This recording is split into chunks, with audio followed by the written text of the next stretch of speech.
Welcome to all navigate institute. दोस्तों, बहुत दिनों से हम वेट कर रहे थे कि हम लाइव क्लासेस स्टार्ट करेंगे और आज वो घड़ी आ गई है, लाइव क्लासेस हमारी स्टार्ट हो गई है। Good morning to all. सबसे पहले मैं कुछ कमेंट आपके स्टार्टिंग में ले लेता हूँ। Rahul good morning, Amit good morning, Neeraj good morning, Nikhil ji good morning, Nimesh good morning and Pushpen good morning. तो हो गई बात एक हाय हेलो इंट्रोडक्शन, बट सबसे पहले मैं आपके स्टार्टिंग के 15 मिनट्स सिर्फ इसलिए लूंगा कि आप ये जो कोर्स स्टार्ट कर रहे हैं इसमें क्या क्या फीचर्स आपको मिलने वाले हैं, इस पर आपको कैसे तैयारी करनी है और आपको मेरे साथ कैसे पढ़ना है कि जिससे आपका रिजल्ट निकले।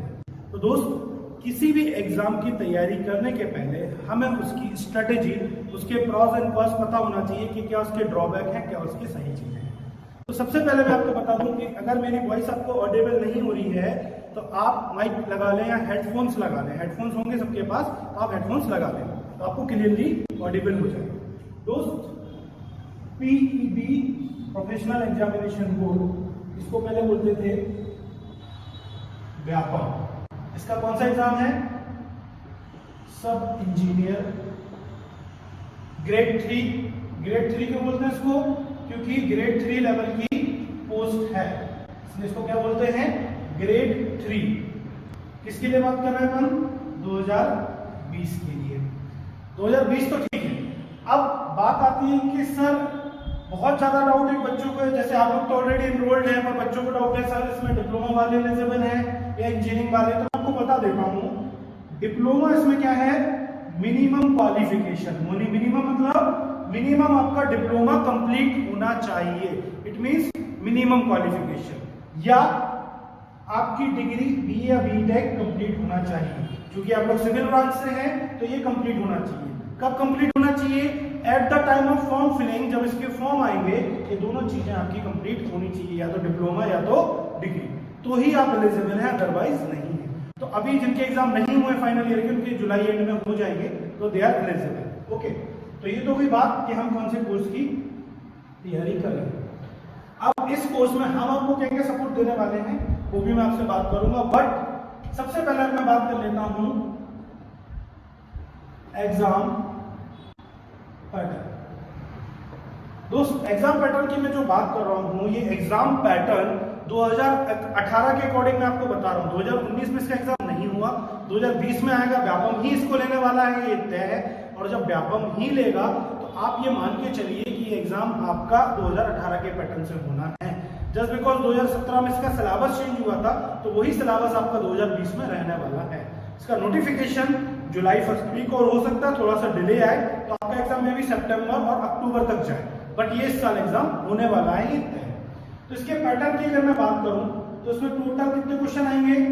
200 क्वेश्चन आएंगे। एक क्वेश्चन कितने मार्क्स का होगा? 1 मार्क्स का होगा।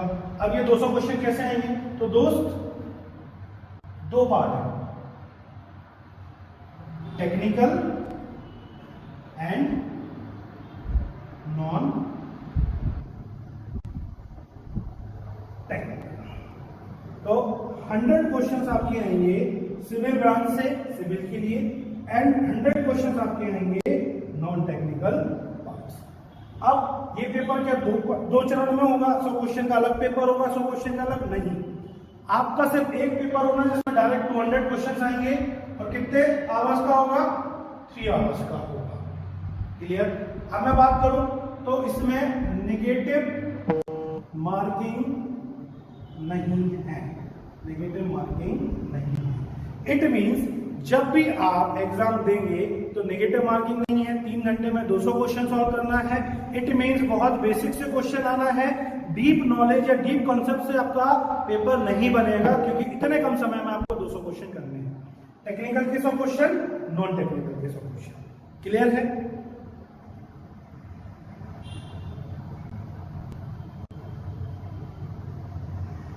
नेक्स्ट मैं आपको बता देता हूं, इस साल एक्सपेक्टेड कट ऑफ जो हम लोग लेके चल रहे हैं फॉर जनरल कैटेगरी कितना आने वाला है? 160 मार्क्स से लेके 165 मार्क्स। ये आप नोट डाउन कर लें आपकी कॉपी में। जो आपको चीजें बता रहा हूं ये बहुत इंपॉर्टेंट है। ये मैंने यूट्यूब पे वीडियोस पे कम बताया है, पर सबसे पहले अगर हम इस कोर्स की शुरुआत कर रहे हैं तो ये चीजें हमें पता होना चाहिए। तो ये कितना आने वाला है एक्सपेक्टेड कट ऑफ? 160 से 165 नंबर। तो 200 क्वेश्चन में से आपको 165 नंबर लाने हैं दोस्त। ये हमारा टारगेट होना चाहिए फॉर अनरिजर्व। यदि ओबीसी है तो 5 नंबर कम कर लो, एसटी है तो 10 नंबर कम कर लो, और एससी है तो 12 से 13 नंबर आप कम कर लो आफ्टर द मार्क्स नॉर्मलाइजेशन। ये कट ऑफ डिपार्टमेंट वाइज भी वेरी करता है। आरईएस का कट ऑफ अलग जाएगा, पीडब्ल्यूडी का अलग जाएगा, नगर निगम के अलग जाएगा, तो ये डिपेंड करता है। एज वेल एज इस साल इसमें आरआई रेवेन्यू इंस्पेक्टर की भी पोस्ट ऐड होने वाली हैं। तो लगभग एक्सपेक्टेड जो पोस्ट हैं, नंबर ऑफ पोस्ट हैं, एक्सपेक्टेड नंबर ऑफ पोस्ट लगभग 600 प्लस आने वाली है। एक्सपेक्टेड नंबर ऑफ पोस्ट कितनी आने वाली है? 600 प्लस। तो यदि आप 600 प्लस पोस्ट के लिए तैयारी कर रहे हैं, इट मींस आपके पास ये बहुत अच्छी अपॉर्चुनिटी है और 3-3.5 महीने में इसकी बहुत अच्छे से तैयारी करेंगे। यहां तक क्लियर? अब इसमें एक डाउट आता है कि सर प्रीवियस क्या गया था तो हमने ये कट ऑफ लिया। तो मैं आपको एक प्रीवियस ईयर मतलब मैं बता रहा हूं 2018 का कट ऑफ। तो ये लोग ये डिपार्टमेंट वाइज वेरी करता है। तो एवरेज आपका जो कट ऑफ गया था 155 से 160 तक गया था। ओबीसी के लिए ये आपका 140 से लेके 150 तक के बीच में गया था डिपार्टमेंट वाइज। एसटी में यही आपका लगभग 132 मार्क्स से लेके 140 के बीच में गया था। और एससी में यही आपका कट ऑफ 112 नंबर से लेके 120 के बीच में गया था। तो ये आपका एवरेज कट ऑफ मैंने बताया है। हर डिपार्टमेंट का अलग अलग कट ऑफ होता है, हर डिपार्टमेंट में आपके अलग अलग तरीके से ही कट ऑफ बनता है। तो वेटिंग लिस्ट भी बनती है, तो वेटिंग लिस्ट भी क्लियर होती है। 2018 में हमारी काफी स्टूडेंट्स की वेटिंग लिस्ट क्लियर हुई, तो आपकी भी हो सकती है। तो होप हमें कभी भी नहीं छोड़ना है। यहां तक क्लियर है? ये सब आप नोट डाउन करते जाएंगे दोस्त, ये आपके लिए बहुत इंपॉर्टेंट है। कॉपी में मैं जो आपको दिखाऊंगा डेफिनेशंस, वो सारी आपको नोट डाउन करनी है।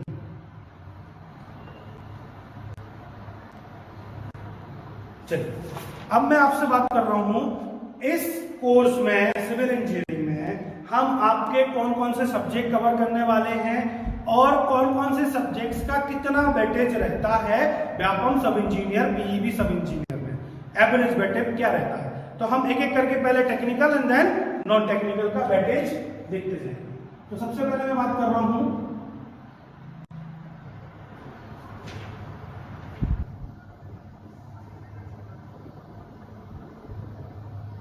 Technical subjects. तो दोस्त टेक्निकल सब्जेक्ट मतलब सीई, जानते हैं, सबसे फैमिलियर है। सीई मतलब सिविल ब्रांच। तो इसमें आपके जो नंबर ऑफ सब्जेक्ट हैं वो मैं आपको बता देता हूं। Soil mechanics, steel structures,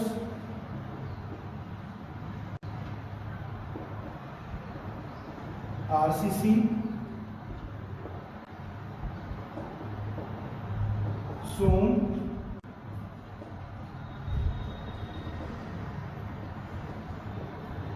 highway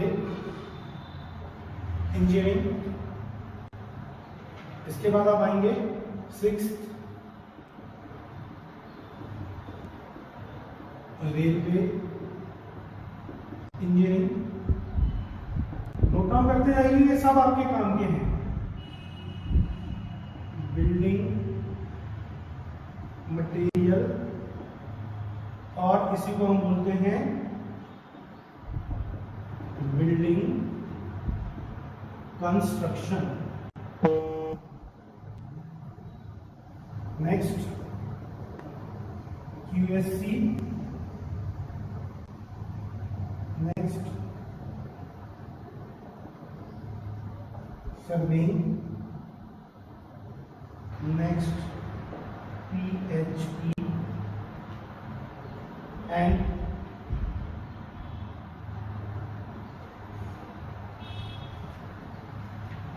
अलावा आपका जो इरिगेशन इंजीनियरिंग, है ना। 3 सब्जेक्ट्स और हैं, मैं आपको दिखा रहा हूँ एक एक करके, ये आप नोट डाउन करते जाइए और मेरे साथ देखते जाइए।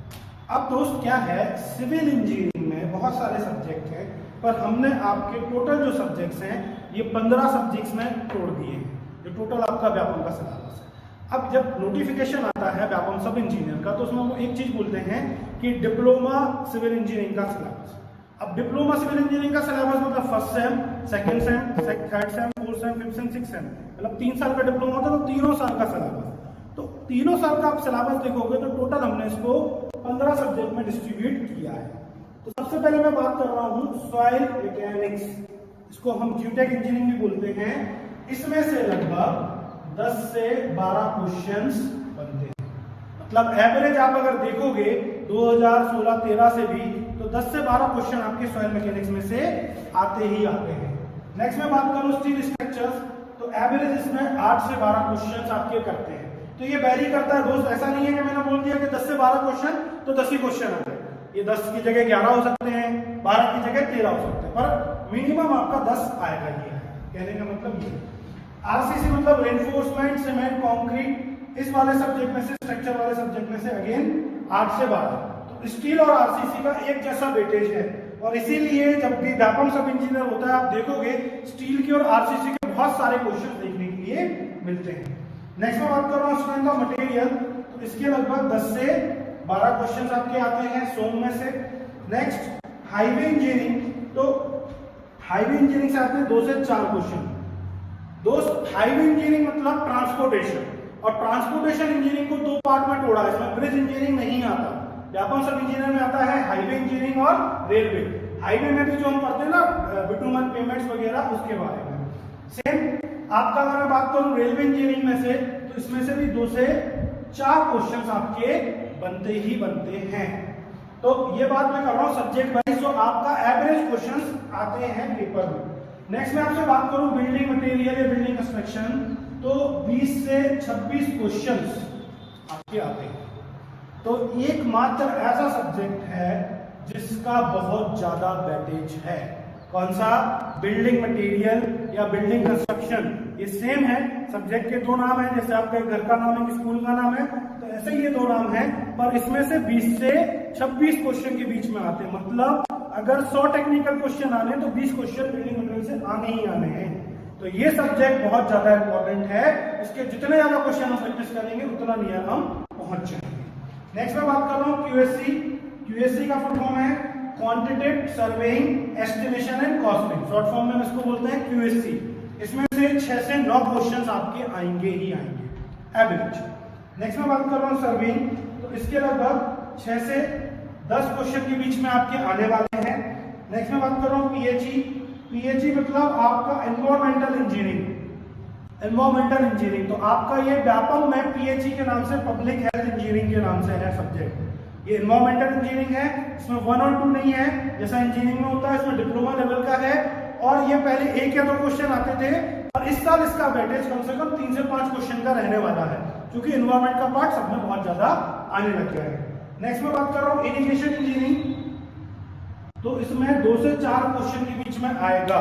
इसमें हाइड्रोलॉजी पार्ट हमने अलग रखा है, और हाइड्रोलिक्स वाला पार्ट आपका एफएम में आता है। तो यहां तक आप नोट डाउन कर लें, ये मैं आपको बता रहा हूं average questions of asking in your exam, जो आपके questions, number of questions particular subjects में से आएंगे।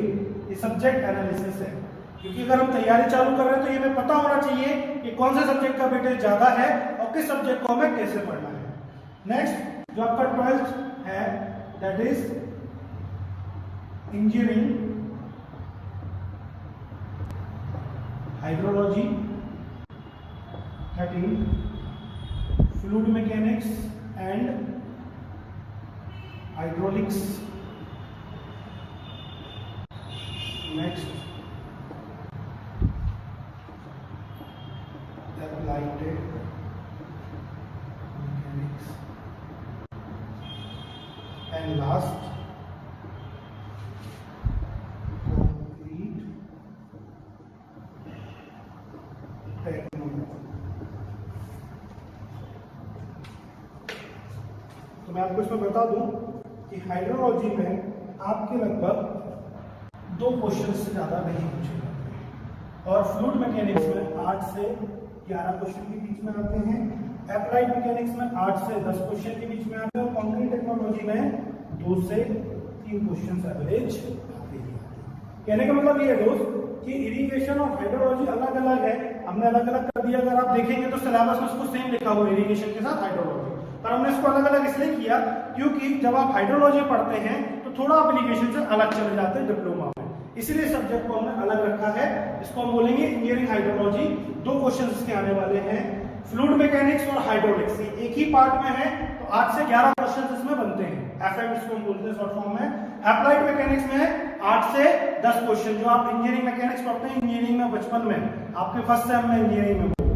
नेक्स्ट कंक्रीट टेक्नोलॉजी, वैसे आप देखेंगे तो ये आरसीसी का ही पार्ट है कंक्रीट टेक्नोलॉजी, बट ये डिप्लोमा में एक अलग से पूरा सब्जेक्ट है इनके सेमेस्टर्स में, इसीलिए डिप्लोमा में कंक्रीट टेक्नोलॉजी एक अलग पार्ट में पूछा जाता है पेपर में। तो ये बात हो गई दोस्त वेटेजेस की, जो आपके टेक्निकल सब्जेक्ट्स में पूछे जाएंगे और लगभग कौन से सब्जेक्ट का क्या वेटेज रहने वाला है, जिसमें से कितने क्वेश्चन आने हैं 100 क्वेश्चंस। क्लियर है? चलिए अब मैं बात कर लेता हूं एक बार नॉन टेक के वेटेज की भी, कि किस सब्जेक्ट का क्या वेटेज आता है। तो दोस्त जैसा कि मैं पहले बता चुका हूं काफी वीडियोस में, किसके 7 सब्जेक्ट्स हैं।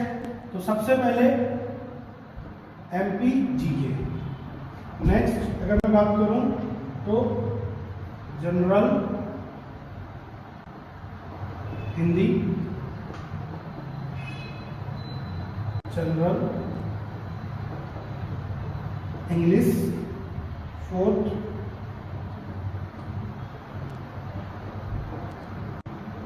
Quantitative aptitude, 5th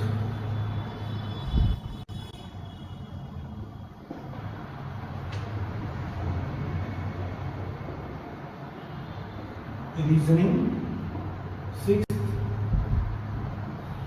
general computer and 7th and last general science. आपको बता देता हूं दोस्त, जो मध्य प्रदेश का जीके है, मतलब मध्य प्रदेश के संदर्भ में, मध्य प्रदेश के संदर्भ में मतलब एमपी में क्या क्या आपके पास नदियां हैं, क्या पहाड़ हैं, कहाँ पे कौन सी चीज पाई जाती है, कौन सा खनिज पाया जाता है, नदी कहाँ से निकल रही कहाँ जा रही है, जनरल क्वेश्चन है। इसके लिए मैं बुक भी रिकमेंड आपको कर चुका हूँ, पर जो हमारे आपको नोट्स मिलेंगे वो आपको उन बुक्स का एक निचोड़ मिलेगा और उस निचोड़ से आप कम समय में ज्यादा अच्छे से चीजें कर लेंगे और एग्जाम में क्वालिफाई कर जाएंगे आसानी से। तो एमपी जीके में से 14 से 15 क्वेश्चन आते हैं दोस्त। इसमें क्या होता है कि मध्य प्रदेश में जैसे अभी जो चल रहा है करंट में, उसको हम बोलते हैं करंट अफेयर्स। तो एमपी जीके का मतलब सिर्फ ये नहीं है कि सिर्फ एमपी के संदर्भ में, एक आधी 2 क्वेश्चन आपके मध्य प्रदेश के करंट अफेयर्स के ऊपर आ जाते हैं कि कौन सी योजना चल रही है, क्या चीजें चेंज हुई है, किसी को कोई पुरस्कार मिला, तो 1 या 2 क्वेश्चन इसमें से ऐसे आ जाते हैं। तो उसको अलग से हमने नहीं रखा, इसलिए उसको हम कैसे रखेंगे, MP GK. Next general Hindi आपकी 14 से 15 मार्क्स या 14 से 15 क्वेश्चन बनते हैं। नेक्स्ट इंग्लिश में से हर साल आपके फिक्स 14 क्वेश्चन ही आ रहे हैं, लास्ट 4 ईयर से 14 क्वेश्चन आ रहे हैं। नेक्स्ट क्वांटिटेटिव एप्टीट्यूड से भी फिक्स 14 क्वेश्चन आ रहे हैं। नेक्स्ट रीजनिंग से भी फिक्स 14 क्वेश्चन आ रहे हैं। नेक्स्ट जनरल कंप्यूटर से भी फिक्स 14 क्वेश्चन आते हैं और साइंस से 14 से 15 क्वेश्चन, एक आधी क्वेश्चन आपका वेरी कर जाता है अलग अलग तरीके से। तो ये जो मैंने आपको बताया ये एवरेज क्वेश्चंस हैं जो आपके एग्जाम में आएंगे, मतलब ये 100 क्वेश्चंस आपके नॉन टेक्निकल में से इन सारे पार्ट में से आने वाले हैं और 100 क्वेश्चंस आपके टेक्निकल में से आने वाले हैं। ये सब इसीलिए नोट डाउन कर लीजिए कि क्योंकि जब आप तैयारी कर रहे हैं तो आपको पता होना चाहिए कि कौन से सब्जेक्ट का वेटेज ज्यादा है और कौन सा सब्जेक्ट हमें हाई प्रायोरिटी पे करना है। जैसे अभी ये सॉइल मैकेनिक्स और स्टील खत्म होगा, इसलिए हम सबसे पहले क्या करेंगे, बिल्डिंग मटेरियल। रीजनिंग मैंने इसलिए चालू कराया है अभी क्योंकि आपको रीजनिंग अभी आप लगा लोगे तो प्रैक्टिस करने के लिए मिल जाएगा, देन एप्टीट्यूड में प्रैक्टिस करने के लिए मिल जाएगा।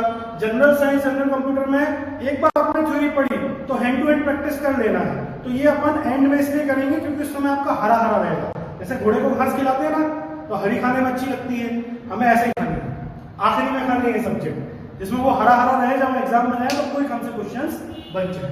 एप्टी रीजनिंग में हमें प्रैक्टिस में टाइम लगता है, कॉन्सेप्ट बनाने में टाइम लगता है, इसलिए हम वो लेट करेंगे। हिंदी आपकी एक बार अभी लगा लेंगे, एक बार बाद में लगा लेंगे। एमपीजी के आपका पैरेलली चलता रहेगा, तो इसके क्वेश्चंस आप लगाते जाएंगे। हमारा आपको पीडीएफ मटेरियल भी आसानी से मिल जाएगा धीरे धीरे, तो आपसे बनेंगे। तो ये बात हो गई पूरी स्ट्रेटेजी की कि क्या एवरेज आपके क्वेश्चंस आते हैं और क्या नहीं आते हैं, उसी के अकॉर्डिंग आपको ये सारी चीजें करनी है आपके एग्जाम में। यहाँ तक क्लियर है बात? ये मैं मिटा रहा हूँ, ये सब नोट डाउन कर लीजिए, ये बहुत इंपॉर्टेंट चीजें हैं। आप चाहेंगे तो बाद में भी रिवाइज करके देख सकते हैं, प्लेलिस्ट में ये लेक्चर्स डला रहेगा, तो जिनका कोई पार्ट छूट गया है, जिनने लेट ज्वाइन किया है, वो बाद में भी इसको रिपीट एंड रिकॉल करके देख सकते हैं। जल्दी से मैं 2 मिनट कमेंट ले लूं आप लोगों के, फिर मैं सब्जेक्ट चालू करता हूं।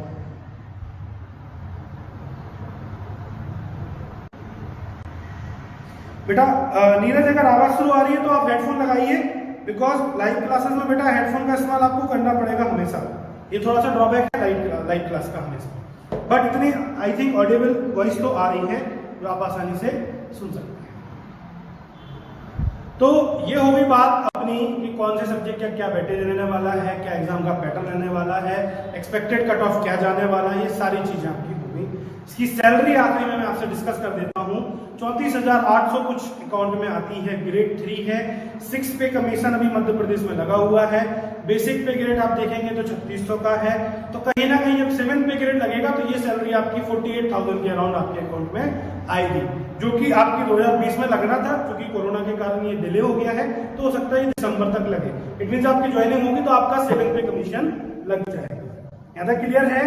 चलिए अब हम स्टार्ट कर रहे हैं हमारा सब्जेक्ट, और जिसका वेटेज मैंने आपको बताया, इसका नाम है सॉइल मैकेनिक्स। ये इसका घर का नाम है, और यदि मैं इसके स्कूल के नाम की बात करूं तो क्या नाम है? Geotech engineering. आपके कॉपियां आप निकाल लें, कॉपियों में चीजें लिखें जो मैं आपको लिखाऊंगा, डेफिनेशंस, कुछ एक डेफिनेशन में पैरेलली लिखाऊंगा, कुछ में नोट्स लिखाऊंगा, तो आपको बहुत इंपॉर्टेंट है वो एग्जाम पॉइंट ऑफ व्यू से। मैं बात कर रहा हूँ सॉइल मैकेनिक्स और जियोटेक इंजीनियरिंग। अभी मैंने आपको बताया कि इसका वेटेज कितना रहता है दोस्त? 10 से 12 क्वेश्चंस, मतलब 100 में से 10 क्वेश्चन भी यदि आपसे मिनिमम मैं बोलूं इस सब्जेक्ट से बन रहे हैं तो बहुत है। अब क्या होता है, ये सब्जेक्ट थोड़ा सा अच्छा भी है और बुरा भी है। क्यों अच्छा है और क्यों बुरा है? क्योंकि इसमें थ्योरी है, बेसिक कांसेप्ट का प्रैक्टिस करो, न्यूमेरिकल तो बेसिक न्यूमेरिकल भी है जो व्यापक में पूछे जाते हैं। अब क्या होता है, जब मैं बात करूं हायर एग्जाम की, तो ये बहुत डीप सब्जेक्ट है, इसमें बहुत सारी चीजें डिटेल में है, पर डिप्लोमा में डिटेल में नहीं है। डिप्लोमा में क्या क्या आता है? सॉइल क्या होती है, इसकी बेसिक प्रॉपर्टीज क्या होती हैं, इंडेक्स प्रॉपर्टीज क्या होती हैं, सॉइल क्लासिफिकेशन क्या होता है, कितने टाइप्स की सॉइल होती है, बियरिंग कैपेसिटी सॉइल की क्या होती है, इसके बाद आप इसकी बात करेंगे तो शियर स्ट्रेंथ सॉइल की क्या होती है, और अर्थ प्रेशर थ्योरी। तो ये सब्जेक्ट जो है, जो 1 और 2 होता है सॉइल, इसको हमने एक पार्ट में तोड़ दिया और थोड़ा सा कंप्रेस कर दिया। तो हमें इसमें उसी तरीके से पढ़ना है जो हमारे व्यापक है। इसमें मैं आपको वही पढ़ाऊंगा जो आपके सिलेबस में है, व्यापम समिति। यहां तक क्लियर है दोस्त? चलिए सब्जेक्ट स्टार्ट करते हैं हम। तो सबसे पहले मैं बात करता हूं what do mean by soil and what do mean by mechanics. तो दोस्त सॉइल को मैं जनरल भाषा में बोलूं तो हम बोलते हैं कि सर जो जमीन पे हमें दिख जाती है दैट इज सॉइल, ये मिट्टी है। डिप्लोमा लेवल वाले स्टूडेंट ज्यादातर बोल देते हैं, या कहीं पे हमें कुछ मिल जाता है तो ये मिट्टी है, तो ये सॉइल है, ठीक है। मैकेनिक्स एक ऐसा सब्जेक्ट है जो हमने बचपन में बहुत पढ़ा है, इंजीनियरिंग में, डिप्लोमा में, और ये बहुत सताया भी होगा आपको कहीं ना कहीं कॉन्सेप्ट बनाने में, पर इस सब्जेक्ट का यहाँ पे थोड़ा सा इस्तेमाल है। तो what do mean by soil, what do mean by mechanics, इसके लिए समझाने के लिए मैं आपको एक कहानी सुनाता हूँ। ये नोट डाउन कर दिया आपने, वो कहानी आप समझ लीजिए तो आप ये कभी भूलेंगे नहीं, और मेरे साथ तो आपको बिल्कुल भी कुछ भी चीज रटने की जरूरत नहीं है। मैं आपको जो कहानी किस्से के रूप में बताऊंगा वो कॉन्सेप्ट आपको याद रखना है, और कॉन्सेप्ट आपने याद रखे तो क्वेश्चंस कभी नहीं भूलोगे। तो मैं बात कर रहा हूँ सॉइल की कहानी सुना देता हूँ पहले। तो जो सॉइल है, आपने सुना होगा बचपन में कि जो अर्थ है वो एक बहुत बड़ा गर्म आग का गोला था या नहीं था? कुछ सालों बाद, करोड़ों सालों बाद वो ठंडा हुआ। ठंडा होने के बाद क्या हुआ, वो रोटेट हो रहा था। तो रोटेट होने के बाद जो ग्रेविटेशनल फोर्स उसमें जनरेट हो रहा था, तो जो हैवी चीजें थी वो एक तरफ जाके हो गई और लाइट चीजें एक तरफ जाके हो गई। फिर क्या हुआ, धीरे धीरे उसमें हवा बनी, फिर उसमें जो ग्लेशियर्स बने तो उनको करोड़ों साल बाद पिघले तो पानी बना। फिर क्या हुआ, जब वो ग्लेशियर्स पिघले और हवा बनी तो वेदरिंग एक्शन हुई। वेदरिंग एक्शन मतलब नेचुरली चेंजेस आए, और नेचुरली चेंजेस के कारण जो रॉक बने थे, ग्लेशियर बने थे, वो क्या हुए, डिसइंटीग्रेट हुए। क्या हुए, टूटे, और उनके टूटने के बाद जो हमें मिली दैट इज कॉल्ड सोइल। तो मैं आपसे क्या बात कर रहा हूं, इधर देखिए, ये कुछ रॉक है, चट्टान है, पहाड़ है जो करोड़ों साल बाद बनी, और करोड़ों साल बाद इसका क्या हुआ, डिसइंटीग्रेशन। क्या हुआ, डिसइंटीग्रेशन। अब ये डिसइंटीग्रेशन कैसे हुआ,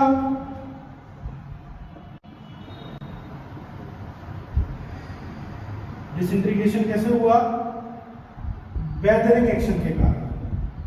वेदरिंग मतलब जो नेचुरली फोर्सेस लगते हैं उनके कारण। तो ये जो नेचुरली फोर्सेस लगते हैं ये दो तरीके के लगते हैं, एक फिजिकली और एक केमिकल। मतलब रॉक के ऊपर, चट्टान के ऊपर दो तरीके के फोर्सेस लगे, फिजिकली एंड केमिकली। तो ये क्या हुआ, रॉक डिसइंटीग्रेट हुआ, मतलब टूटा। इसके कारण, नेचुरल फोर्सेस के कारण। उस प्रोसेस को हमने बोला वेदरिंग एक्शन। वेदरिंग एक्शन या वेदरिंग प्रोसेस। और देन हमें क्या मिली, देन हमें क्या मिली, सॉइल। तो दोस्त, यदि आप सॉइल की डेफिनेशन बोलेंगे तो आप क्या बोलेंगे, सॉइल इज अ अल्टीमेट और final weathering action of the rock that is called soil. भैया पहाड़ों से टूटकर, चट्टानों से टूटकर जो चीज हमें मिली इसको हमने क्या बोला, सॉइल। तो the ultimate and final weathering action of the rocks that is called soil. Either physical force और आइदर केमिकल फोर्स, या तो फिजिकल फोर्स के कारण या तो केमिकल फोर्स के कारण। तो सबसे पहले सॉइल की एक डेफिनेशन लिखिए आपके नोट्स में। इसमें लिखिए, क्वेश्चन बनाइए, पहले क्वेश्चन लिखिए what is soil, then question mark, answer लिखिए। सॉइल इज द अल्टीमेट और soil is the ultimate or final weathering action of the rocks. Soil is the ultimate or final weathering action of the rocks. ये किसकी परिभाषा हो गई, soil। यहां तक कोई डाउट बेटा, क्लियर है? चलिए आगे बढ़े। कोई डाउट जैसी चीज है नहीं इसमें। अब मैं बात करूं मैकेनिक्स। तो दोस्त, मैकेनिक्स का हमको क्या मतलब पता है, दैट ऐसे सब्जेक्ट जो डील्स करें किससे, फोर्सेस। तो mechanics is a subject which is deals with the forces. ऐसा सब्जेक्ट जो फोर्सेस के साथ डील करेगा दैट इज कॉल्ड मैकेनिक्स। कौन से फोर्स, हॉरिजॉन्टल फोर्स, ये वाला, वर्टिकल फोर्स, ये वाला, या मूवमेंट, ये वाला, या ये। तो mechanics means that deals with the forces either horizontal और वर्टिकल और मूवमेंट और कॉम्बिनेशंस ऑफ द फोर्सेस, या तो इंडिविजुअली लगाएंगे हॉरिजॉन्टल, वर्टिकल, मूवमेंट, या तीनों का मिक्सअप लगाएंगे। तो मैकेनिक्स मतलब जो डील करे forces say that is called mechanics. अब मैं बात कर रहा हूं सॉइल मैकेनिक्स की। तो जो सॉइल के ऊपर फोर्सेस की स्टडी हम करते हैं, सॉइल के ऊपर फोर्सेस की स्टडी करते हैं, either horizontal force, vertical force, movement और combinations of the forces, that is called soil mechanics. समझे आप बात? मतलब the study of the forces on the soil that is called soil mechanics.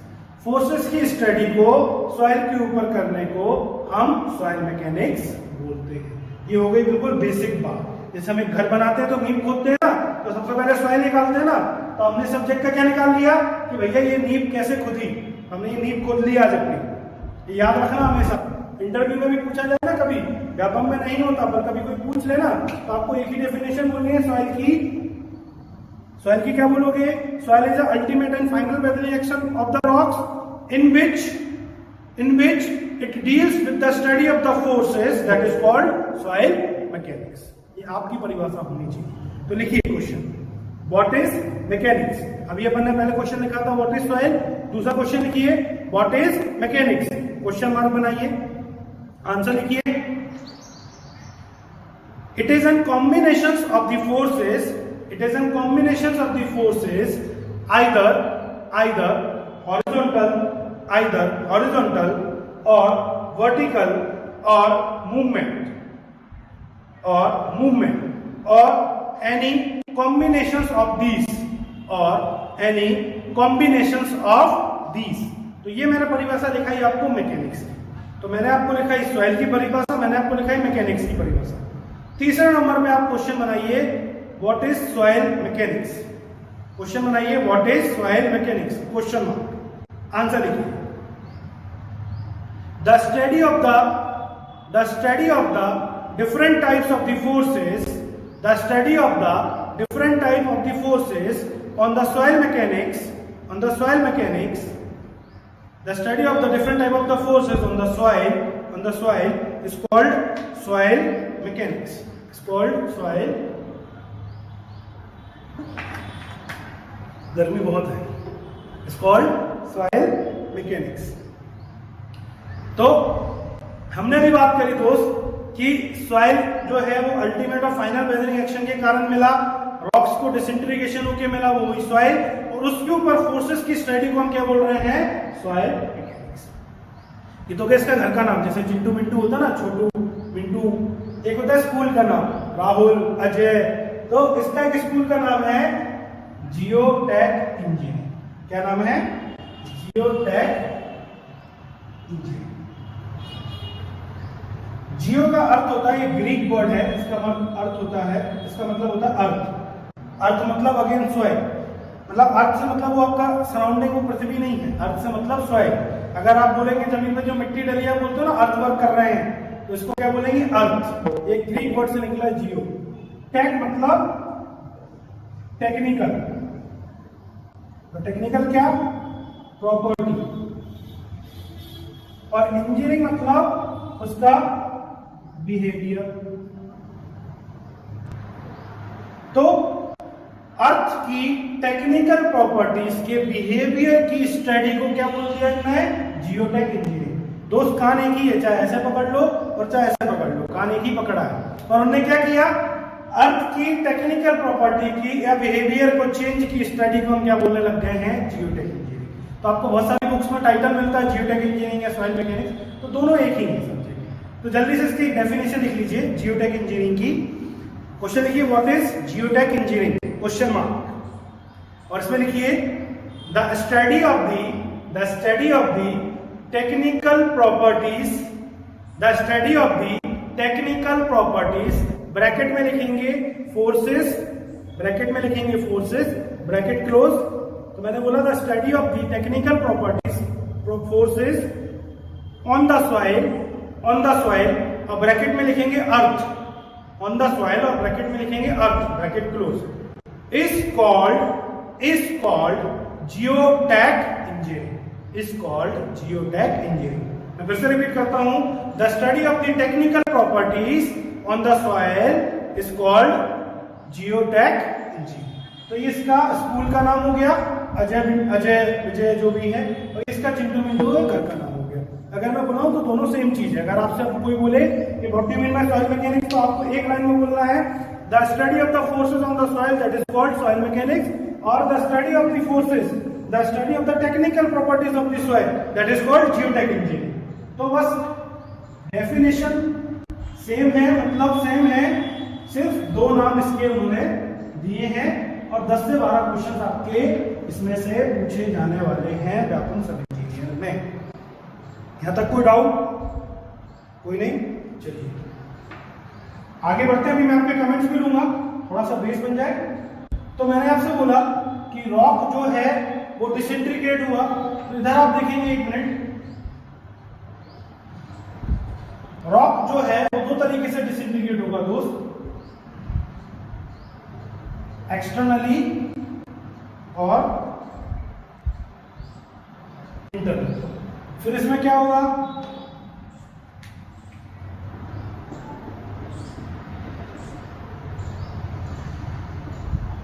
किसके कारण होगा? Weathering action. कैसे मिलेगी और क्या मिलेगी?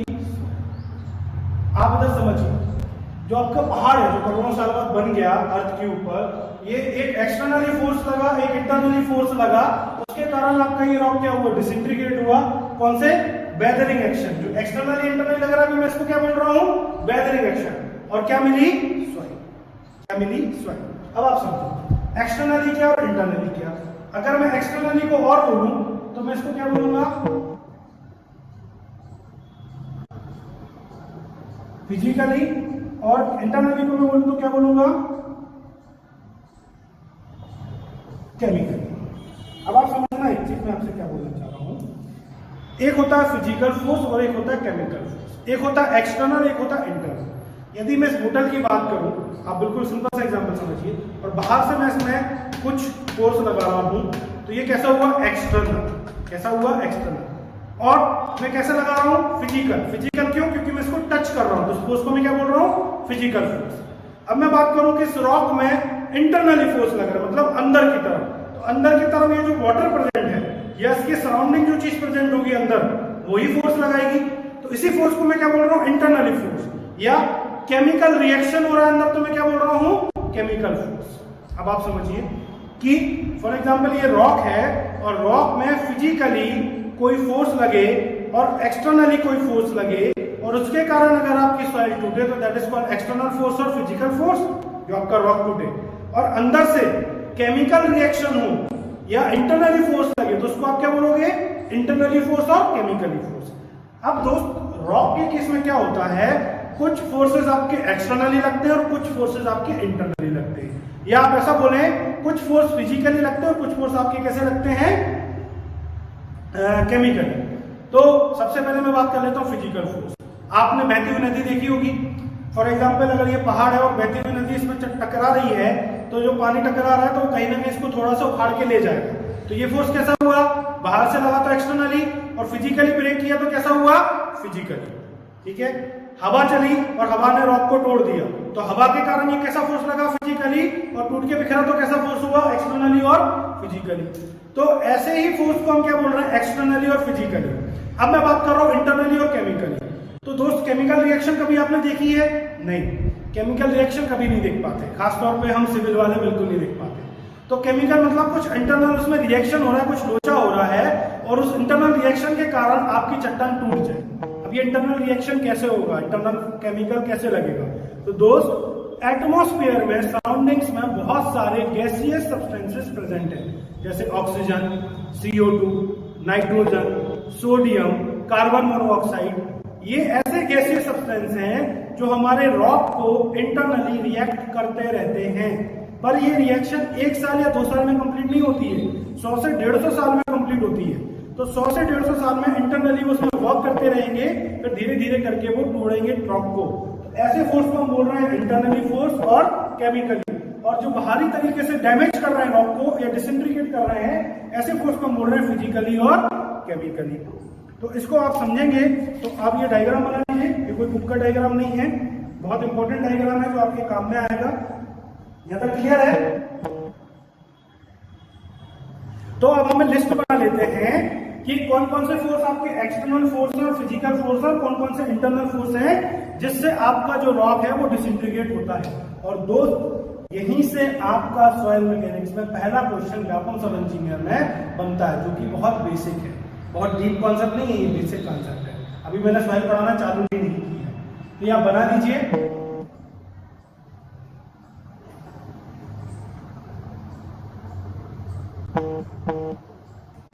हेडिंग बना लीजिए।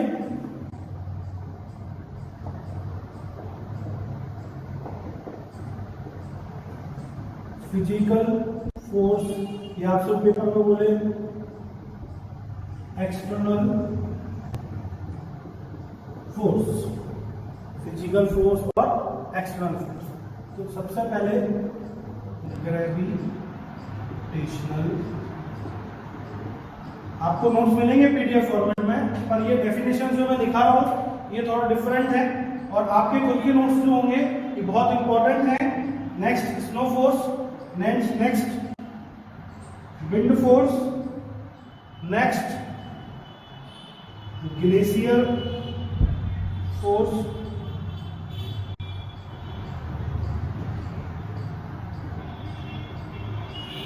and next and last root of plant, roots of plant.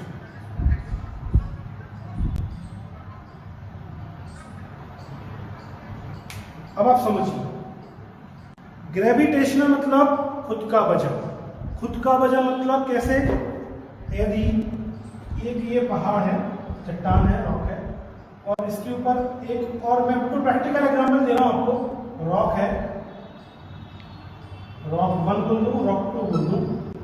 ये रॉक 2 के वजन के कारण ये रॉक 1 टूट कर बिखर जाए, यदि टूट जाए, या रॉक 1 पर रॉक 2 टूट कर बिखर जाए, मतलब रॉक 1 में कैसा फोर्स लगेगा, इस वाले रॉक 2 का फोर्स, ये कैसा फोर्स होगा, under the action of gravity. तो इस फोर्स को क्या बोल रहे हैं? Gravitational force. क्या बोल रहे हैं? Gravitational force. जीएफ का मतलब गर्लफ्रेंड नहीं है, क्या है? Gravitational force. तो इस रॉक के वजन के कारण ये वाला रॉक अगर टूट जाए, ऐसे फोर्स को हम बोलेंगे ग्रेविटेशनल फोर्स। और इस फोर्स के कारण यदि आपका रॉक डिसइंटीग्रेट हो जाए, टूट जाए, that is called gravitational force. और चूंकि ये कैसा लगा? फिजिकली, इसने फिजिकली इसको तोड़ा, और कैसा लगा? एक्सटर्नली, बाहर से, इसलिए कौन सी कैटेगरी में? फिजिकल फोर्स और एक्सटर्नल फोर्स। क्लियर है? कोई परिभाषा नहीं लिखनी, बस समझना है, इसकी परिभाषा लिखने को नहीं आएगी। नेक्स्ट मैं बात कर रहा हूं स्नो फोर्स। स्नो मतलब बर्फ जो आपकी गिरती है ग्लेशियर्स के ऊपर या ठंडी जगह पे, जम्मू कश्मीर में अपने यहाँ पे ज्यादातर मनाली में गिरती है। तो फॉर एग्जाम्पल ये रॉक है, और इस रॉक के ऊपर यदि स्नो गिरती है और उसके फिजिकली गिरने के कारण ये रॉक कुछ क्या हो जाएगा? डिसइंटीग्रेट हो जाए, टूट जाए, कोई भी साइज के पार्टिकल में। अभी मैं ये नहीं बोल रहा हूं कि कौन से साइज के पार्टिकल में, आगे डिफाइन करेंगे। तो ऐसे टाइप के फोर्स को हम क्या बोल रहे हैं? Snow force. और ये फोर्स आपका कैसा लग रहा है? फिजिकली, रॉक के ऊपर, पहाड़ों के ऊपर, और क्या बन रहा है? सॉइल।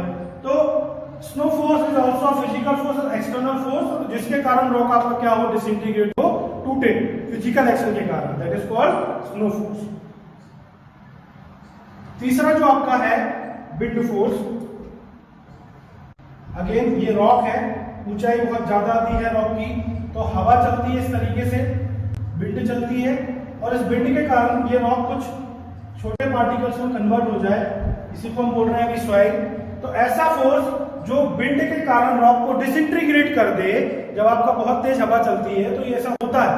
पर ऐसा मैं नहीं बोल रहा हूं कि हवा चली और रॉक टूट गया, करोड़ों साल में एक बार, हजारों साल में एक बार, या मैं बोल सकता हूं 50 साल में एक बार ऐसा होता है। तो विंड फोर्स के कारण यदि आपका रॉक डिसइंटीग्रेट होगा तो ये कैसे काम कर रहा है? इस पे फिजिकली। कैसे अटैक कर रहा है? फिजिकली। और कैसे कर रहा है? बाहर से। तो फिजिकल और एक्सटर्नली ये फोर्स भी आपका क्या हो गया?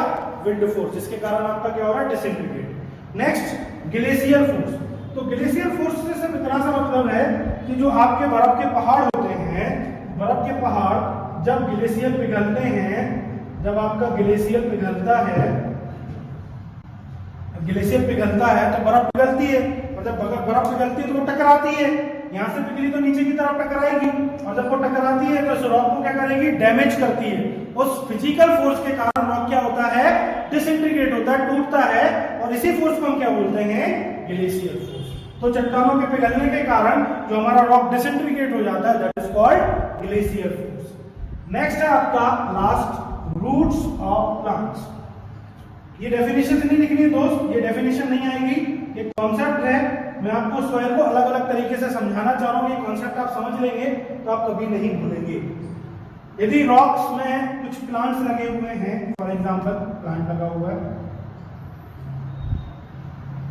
ड्राइंग मेरी ज्यादा अच्छी नहीं है बट मैं समझा सकता हूं। तो रॉक्स में अगर प्लांट्स लगे हुए हैं और इनके अंदर जो रूट्स हैं, ये रूट्स जब कभी भी उखड़ेंगी, आइदर एनी फोर्स और किसी भी प्रकार के फिजिकली तरीके से ये रूट्स जब उखड़ेंगी तो ये इतना पार्ट जो रॉक का है ये उखाड़ लेंगी, और जब ये उखाड़ेंगी तो ये रॉक को क्या करेंगी? फिजिकली डैमेज करेंगी, डिसइंटीग्रेट करेंगी, और इसी फोर्स को हम बोल रहे हैं रूट्स ऑफ प्लांट फोर्स। और इससे आपका जो रॉक है वो पार्टिकल्स में चेंज हो जाएगा, और उसी को हम क्या बोल रहे हैं? सॉइल। तो ऐसा रूट ऑफ प्लांट के उखड़ने के कारण तो ये कैसा लगा फिजिकली, और कैसा लगा बाहर से एक्सटर्नली।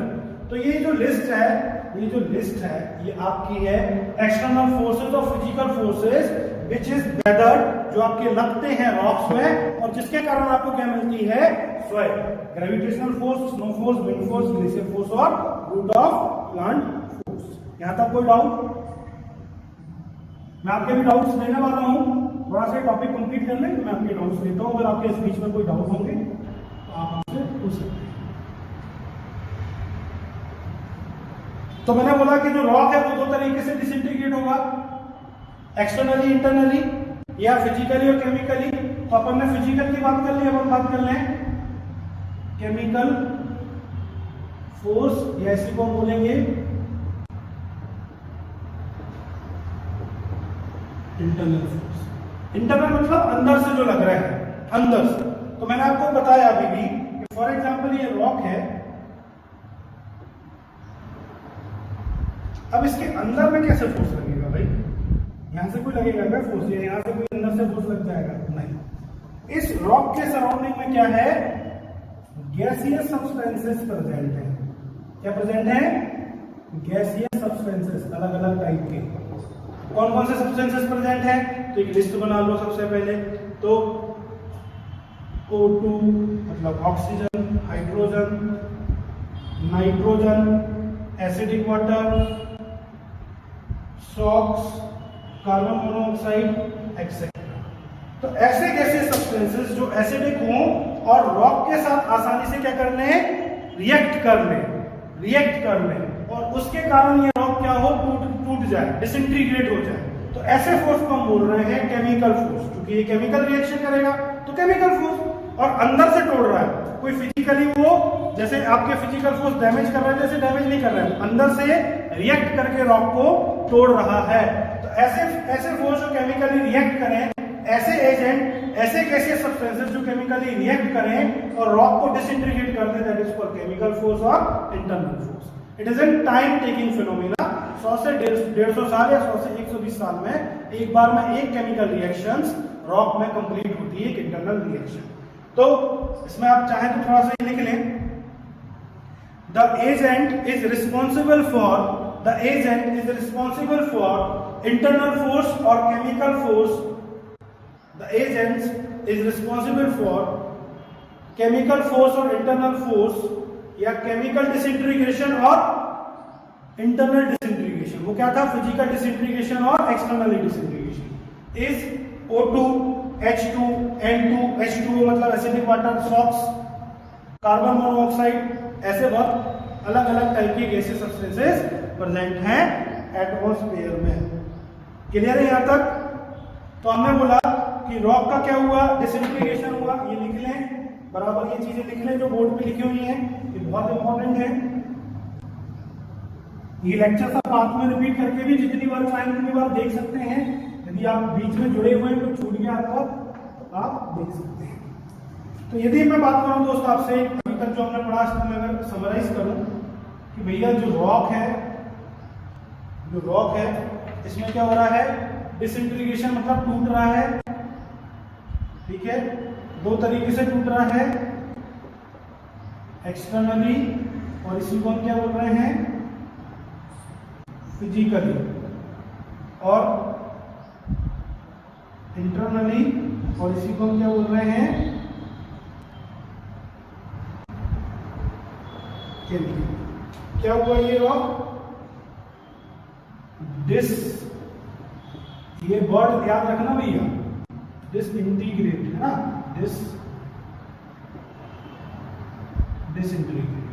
डिसइंटीग्रेट मतलब टूटना। तो इसके कारण हमें क्या मिली, सॉइल मिली। तो हमने बोला कि एक हमें मिली फिजिकल सॉइल और एक हमें मिली केमिकल सॉइल। मिली या नहीं मिली? क्यों भाई, जब एक्सटर्नल फोर्स से टूटेगा तो फिजिकल सॉइल मिलेगी, जब केमिकल फोर्स से टूटेगा तो क्या मिलेगी, केमिकल सॉइल। इसको मैं आगे अगर फर्दर डिफाइन करूं तो केमिकल या फिजिकल फोर्स के कारण जो सॉइल मिलती है, इसको मैं बोलूंगा ट्रांसपोर्टेटेड सॉइल, और केमिकल के कारण जो मैं सॉइल मिलेगी इसको मैं बोलूंगा रेजिडुअल। अब ये ट्रांसपोर्टेटेड क्या, रेजिडुअल क्या, बिल्कुल मैं आपको बताता हूं, क्योंकि मैं इस चीज को बहुत अच्छे से समराइज करना चाहता हूं, और ये कॉन्सेप्ट यदि आपने समझ लिया तो आप सॉइल में कुछ भी दिक्कत नहीं है। ये डायग्राम बना लीजिए। सबसे पहले मैंने बोला रॉक में डिसइंटीग्रेशन हुआ, एक्सटर्नली फिजिकली, इंटरनली और केमिकली, और सॉइल मिली तो फिजिकल के कारण हमें मिली ट्रांसपोर्टेटेड सॉइल, और केमिकल के कारण हमें मिली रेजिडुअल्स। ये डायग्राम बना लीजिए। 1 मिनट में रुक जाता हूं। चलिए मैं इसको मिटा रहा हूं।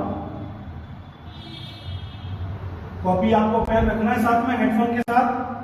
जैसे मूवी देखते बस ऐसी पिक्चर देखते चलिए तो चीजें बनती जाएंगी। अगर दिन भर में 3-4 घंटे की पिक्चर देख ली तो व्यापम सब इंजीनियर निकल गया, आप जूनियर इंजीनियर या सब इंजीनियर बन गए, क्योंकि ये कंसेप्ट आपके जेई में भी काम में आएंगे, अदर स्टेट की भी जूनियर इंजीनियर में काम में आएंगे। अभी यूपी का अगर आपने फॉर्म भरा होगा तो सेम लगभग सिलेबस है टेक्निकल का, आपका पूरा ये सब उसमें भी काम में आएगा। तो हम उस लेवल पे जाएंगे, आपको कोई चिंता मत करें। तो हमने भी आपसे बोला कि फिजिकली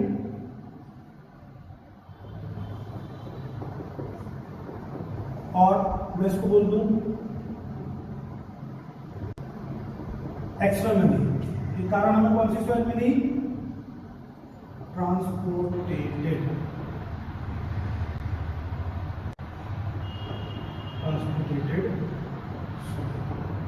और हमने इसी में भी बोला कि केमिकली और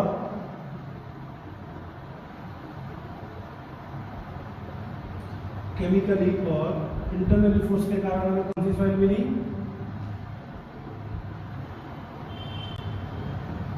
रेजिडुअल। अब आप समझना मैंने ऐसा क्यों बोला।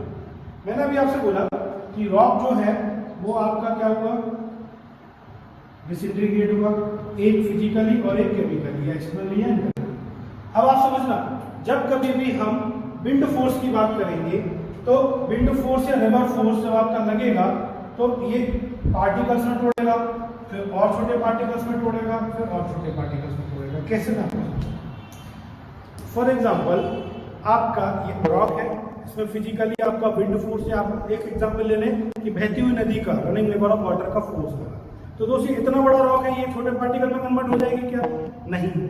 तो अब हमें क्या करना है, ये छोटे पार्टिकल में यदि कन्वर्ट नहीं होगी तो हमें इसको क्या करना है दोस्त, इसमें जब फिजिकली फोर्स लगेगा रनिंग रिवर ऑफ वाटर का, तो ये कुछ इस तरीके से रॉक को डिसइंटीग्रेट करेगी। किस तरीके से, देखिएगा,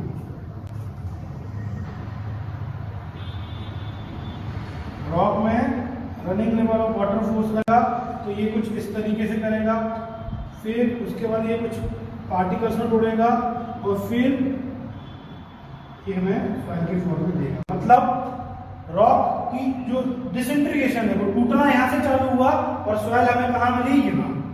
तो ऐसे टाइप की कोई सॉइल जो रॉक जहां पे प्रेजेंट है वहां से टूटना चालू हुई, मिली हमें कहीं दूर, जैसे रनिंग रिवर ऑफ वाटर, आप नदी को देखते होगे, नदी जब बहती है तो बहने के बाद वो कटाव करती है, तोड़ती है रॉक को, और तोड़ने के बाद आपको उसका सॉइल कहीं और मिलता है नदी में, 1 किलोमीटर या 2 किलोमीटर दूर। तो ऐसे टाइप के सॉइल को आप क्या बोलोगे, ट्रांसपोर्टेटेड सॉइल। तो ट्रांसपोर्टेटेड सॉइल आपको जो मिलेगी वो हमेशा फिजिकल फोर्स और एक्सटर्नली फोर्स के कारण मिलेगी। और फिजिकल और एक्सटर्नली फोर्स कौन कौन से हैं, gravitational force, wind force, running river of water force, glacial force और रूट्स ऑफ प्लांट्स। तो ऐसे टाइप की सॉइल जो टूटे कहीं और मिले कहीं, ऐसे टाइप के सॉइल को हमेशा क्या बोलोगे, ट्रांसपोर्टेटेड सॉइल। और किसके द्वारा मिलेगी, फिजिकल फोर्स और एक्सटर्नली फोर्स के द्वारा। क्लियर है। अब अगर मैं बात करूं, ये नदी का एग्जांपल बहुत कॉमन है, आप अगर देखेंगे और भी लेक्चर्स में तो आपको आगे भी मैं इसको बताऊंगा। देखना बात कर रहा हूं रेजिडुअल सॉइल। तो रेजिडुअल सॉइल कैसे मिल रही है, केमिकल फोर्स और इंटरनल। अब मैंने बोला कि रॉक में क्या होगा, केमिकल रिएक्शन होगा। क्यों होगा, उसके सराउंडिंग जो गैसेस सब्सटेंसेस हैं उनके कारण होगा। तो जब इसमें रिएक्शंस होंगे तो रिएक्शन होने के बाद ये वहीं के वहीं जो टूट कर बिखर जाएगी, वो सॉइल आपकी कैसी होगी, रेजिडुअल सॉइल। तो आप दोस्तों ध्यान रखिए, जब कभी भी रॉक डिसइंटीग्रेट होगा तो एक्सटर्नल फोर्स के कारण ट्रांसपोर्टेटेड सॉइल और इंटरनल फोर्स के कारण रेजिडुअल सॉइल। क्योंकि इसमें केमिकल रिएक्शंस होगा तो 100 साल से 120 साल बाद होगा, तो वहीं टूटकर बिखर जाएगी जहां पे इसकी केमिकल रिएक्शन कंप्लीट हो जाएगी। क्लियर है यहाँ तक? तो सिंपल सी बात, इतनी सी माइंड में याद रखना, कुछ याद नहीं रखना है कि फिजिकल और एक्सटर्नली फोर्स के कारण ट्रांसपोर्टेड सॉइल और केमिकल और इंटरनल फोर्स के कारण आपको मिलेगी रेजिडुअल सॉइल। और ये पेपर में आपके जनरल एक क्वेश्चन डिप्लोमा लेवल पे पूछ लेते हैं। अब मैं आपसे बात करूं, इसको अगर मैं पूरा निचोड़ आपको निकाल दूं कि भाई सॉइल हमने समझ लिया, मैकेनिक्स हमने समझ ली, जो वेदरिंग एक्शन होती है वो कैसे होती है।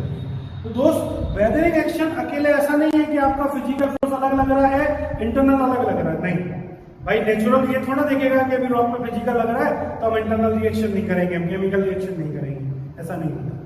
दोनों फोर्स कौन से, externally and internally, physically and chemically parallelly लगते हैं। पैरेलली मतलब एक साथ लगते हैं। अब क्या होता है, रॉक का डिसइंटीग्रेट होता है और टूटकर धीरे धीरे वो बिखरता जाता है, तो हमें कहीं ट्रांसपोर्टेड सॉइल मिलती है। तो जब वो टूटना चालू होता है उसी समय केमिकल रिएक्शन भी चालू हो जाती है। तो केमिकल रिएक्शन टाइम लेती है, वो होते होते होते होते आपकी जहां पे आपका जो केमिकल रिएक्शन कंप्लीट हो जाएगा, फॉर एग्जांपल बीच में हो गई या आखिरी में हुई, वहीं पे आपको क्या मिल जाएगी, रेजिडुअल सॉइल। तो आप एक दिमाग में बात याद रखेंगे, अभी मैं सिर्फ याद रखने के लिए बोल रहा हूं, बोलते हैं सैंड कैसे बोलते हैं। नेक्स्ट, रेजिडुअल सॉइल की अगर मैं बात करूं तो किले एग्जांपल है दोस्तों आपके, जो मैंने आपको दो टाइप की सॉइल बताई है उसी के।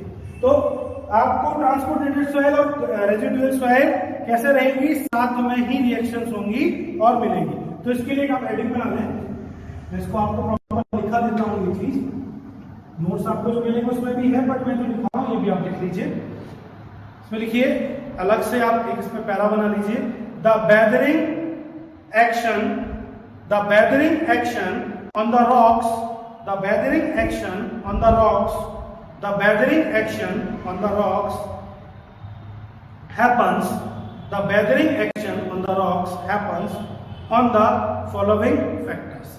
The weathering action on the rocks happens on the following factors. Bracket में लिखेंगे, ब्रैकेट में लिखेंगे sequential, sequential process, sequential process, sequential process.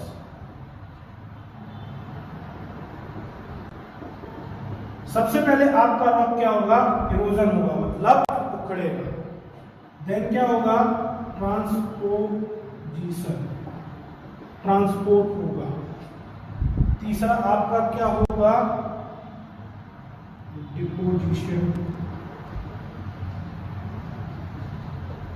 And आपका जो लास्ट होगा दैट इज अनइवन। दिख रहा है बेटा आप लोगों को क्लियर? क्या था, क्लियर दिख रहा है? ऊपर लिखो थोड़ा सा, ठीक है। तो मैं आपसे बात कर रहा था इरोजन, ट्रांसपोजिशन, डिपोजिशन और अनइवन। अब मैंने आपसे क्या बोला दोस्त, समझना आप इधर, रॉक का क्या हुआ, डिसइंटीग्रेशन हुआ एक्सटर्नली और इंटरनली। अब बाहर से भी टूटा और अंदर से भी टूटा, तो ये कैसे होगा, दोनों पैरेलली प्रोसेस चलेगी। तो सबसे पहले आपका रॉक क्या होगा, इरोज होगा, मतलब उखड़ेगा। तो फिजिकली फोर्स लगेगा, जितने भी फिजिकल फोर्स हमने बताए हैं, और वो पूरा उखड़ेगा। उखड़ने के बाद आपका क्या होगा, ट्रांसपोजिशन। तो ये एक जगह से दूसरी जगह पे क्या हो जाएगा, ट्रांसपोर्ट हो जाएगा, मतलब फिजिकल फोर्स के कारण ट्रांसपोर्ट हो जाएगा। तीसरा क्या होगा, डिपोजिशन, और कहीं आगे जाके ये क्या हो जाएगा, डिपॉजिट हो जाएगा, डिपॉजिट हो जाएगा। चौथी जो प्रोसेस होगी दैट इज अनइवन, और that process is also called chemical reaction process. क्या बोलोगे इसको, केमिकल रिएक्शन। तो देखिए सबसे पहले रॉक उखड़ा, फिर ट्रांसपोर्ट हुआ एक जगह से दूसरी जगह, फिर कहीं जाके डिपॉजिट हो गया, मतलब आपको कौन सी सॉइल मिल गई, ट्रांसपोर्टेड सॉइल, मतलब सैंड एंड ग्रेवल। और फिर इसमें कुछ केमिकल रिएक्शंस हुई, और केमिकल रिएक्शन होने के बाद हमें जो मिली that is called chemical soil और इंटरनली डिपोजिशन या अनइवन। और ये कभी मैच द कॉलम में पूछे जाते थे, अब नहीं। हम ऑब्जेक्टिव प्रैक्टिस करेंगे, अभी मैं आपको बेस बना रहा हूं, तो ये नोट डाउन कर लें, और मैंने इसकी हेडिंग आपको बनवा दी थी। क्लियर है यहां तक? चलिए तो दोस्त, अब यहां से आप एक नोट लिख लीजिए, और ये जो नोट है ये 50 रुपए का नोट मैं आपको दे रहा हूं, जो आप लोगों ने हमको फीस दी है, उस फीस के एवज में आपको मैं कुछ नोट अपने लेक्चर्स में लौटाता रहूंगा। जो आपने हमको इन्वेस्ट किया है वो इन्वेस्टमेंट हम आपको रिटर्न देते रहेंगे म्यूचुअल फंड के जैसे। तो वो नोट आप लिख लीजिए। नोट का मतलब ये वाला नोट, और ये नोट मतलब बहुत इंपॉर्टेंट क्यों? क्योंकि ये आपके एग्जाम में जो क्वेश्चन बनते हैं, या आप बोले कि उस पूरे पैराग्राफ में जो मैंने बहुत इंपॉर्टेंट चीज है जो आपके एग्जाम में पूछी जाती है, उसको मैंने नोट के फॉर्म में लिखा दिया है कॉन्सेप्ट। तो इस 50 रुपए के नोट में लिख लीजिए the time taken for the formation of uneven अभी मैंने लिखी थी spelling, the time taken for the formation of uneven of the soil or chemical reaction or residual soil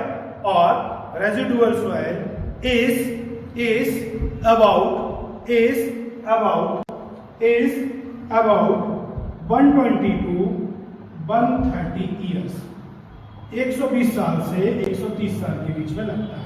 मतलब एक केमिकल रिएक्शन सॉइल के अंदर, एक इंटरनल रिएक्शन कंप्लीट होने में 120 से 130 साल लगता है। और ये क्वेश्चन पेपर में दोस्त पूछा जा चुका है कि for an internal reaction completion of a soil what year should be. तो ऑप्शन आपके पास आता है, option A 100 to 120 year, option B 120 to 130 year, option C 100 to 150 year, option D none of these.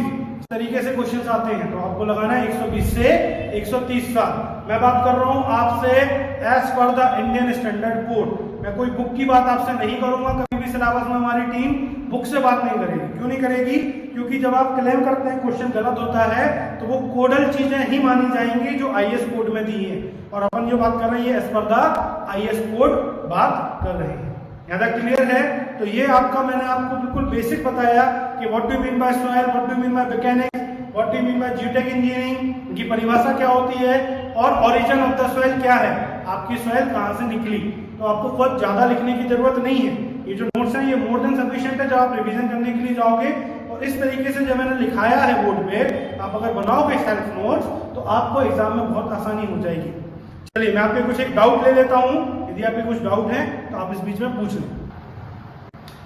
कोई डाउट नहीं है? बहुत अच्छा यार, समझ में आ रहा है। मतलब लाइव में भी, क्योंकि ऑफलाइन में तो मुझे पता चल जाता है बच्चों का चेहरा देख के कि कितना आ रहा है नहीं आ रहा है। अब मैं आप लोगों को देख नहीं पा रहा हूं तो मुझे ये नहीं पता कितना आ रहा है। पर अगर कोई डाउट है तो आप बेझिझक होके पूछिए और पूछ सकते हैं, आज नहीं आगे भी। और व्हाट्सएप ग्रुप भी इसीलिए हमने बनाया हुआ है, तो इसमें भी आप पूछ सकते हैं, आगे भी पूछ सकते हैं, व्हाट्सएप ग्रुप पे भी पूछ सकते हैं। ठीक है?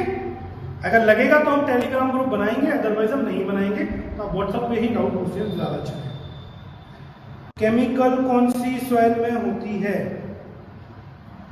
केमिकल्स बेटा जैसे आपका जो क्ले होता है और जो आपकी सिल्ट होती है, इन सॉइल को हम बोलते हैं केमिकल सॉइल। केमिकल सॉइल नहीं बोलते हैं वो सॉइल जो केमिकली रिएक्ट करके मिले, that soil is called chemically integrated soil और केमिकली डिसइंटीग्रेटेड सॉइल। हाँ दोस्त, स्पेलिंग आप सही कर लें। अनेबल, पुष्पन जी स्पेलिंग आप सही कर सकते हैं। एंड पीडीएफ कब तक मिलेगा? मिल जाएगा पीडीएफ आपको।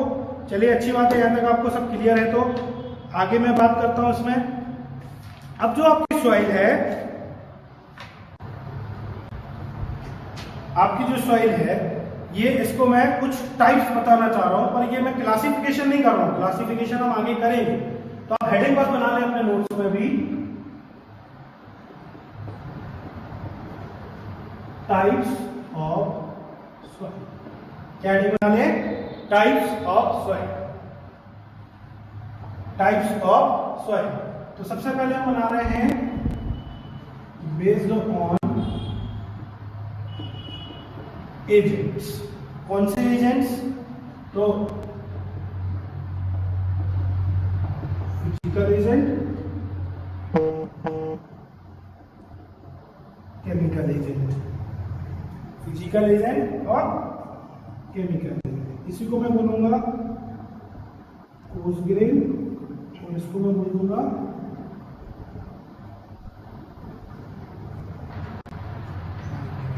यदि मैं एग्जाम्पल लिखना चाहूं तो मैं एग्जाम्पल लिख दूंगा ग्रेवल और सैंड, और यहां मैं एग्जाम्पल लिखना चाहूं तो मैं लिख सकता हूं सैंड एंड। समझिए मैं क्या बोलना चाहता हूं। मैं आपसे इतनी सी बात बोल रहा हूं, हम क्लासीफाई नहीं कर रहे हैं, सिर्फ टाइप्स ऑफ सॉइल समझ रहे हैं कि जनरल कितने टाइप की सॉइल होती है। तो बेस्ड ऑन एजेंट, तो दो एजेंट से हमें सॉइल मिली, फिजिकल एजेंट और केमिकल, या एक्सटर्नली और इंटरनली। तो फिजिकल के कारण जो हमें मिली दैट इज कोर्स पार्टिकल, और केमिकल के कारण जो मिली दैट इज फाइन। अब कोर्स क्या और फाइन क्या, तो जब हम सॉइल को क्लासिफिकेशन करेंगे as per the Indian standard soil classification, as per the IS code classification, तब हम वहां पर स्टीप एनालिसिस से निकालेंगे कि ये कोर्स ग्रेन है या फाइन ग्रेन है। अभी के लिए आप इतना समझिए कि बड़े साइज के पार्टिकल्स को हम बोलेंगे कोर्स ग्रेन, और छोटे साइज के पार्टिकल को हम बोलेंगे फाइन ग्रेन। या कोर्स ग्रेन सॉइल मतलब हम समझेंगे अभी ग्रेवल और सैंड से, और फाइन ग्रेन को भी हम समझेंगे सिल्ट एंड क्ले। अब इसमें भी क्वेश्चन ये माइंड में आएगा कि ग्रेवल क्या होता है, सैंड क्या होता है, सिल्ट क्या होता है, क्ले क्या होता है। ये फर्दर जब हम इंडियन स्टैंडर्ड सॉइल क्लासिफिकेशन करेंगे मैं आपको एक एक चीज क्लैरिफाई कराऊंगा। तो अभी के लिए हम ये समझे कोर्स ग्रेन मतलब बड़े पार्टिकल, फाइन ग्रेन मतलब छोटे पार्टिकल, और कोर्स ग्रेन मतलब ग्रेवल और सैंड, फाइन ग्रेन मतलब सिल्ट एंड क्ले। तो बेस्ड ऑन एजेंट फिजिकली और केमिकली, एक्सटर्नली और इंटरनली, तो फिजिकल के कारण मिली कोर्स ग्रेन, ग्रेवल या सैंड, और केमिकल के कारण मिली fine grain, silt and clay. इसको नोट डाउन कर लें।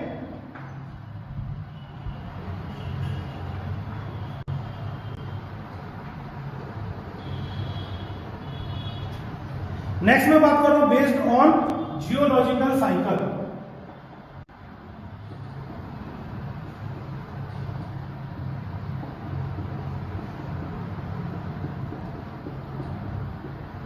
बेस्ड ऑन जियोलॉजिकल साइकिल, तो दो तरीके की सॉइल बनेगी, ट्रांसपोर्टेटेड सॉइल और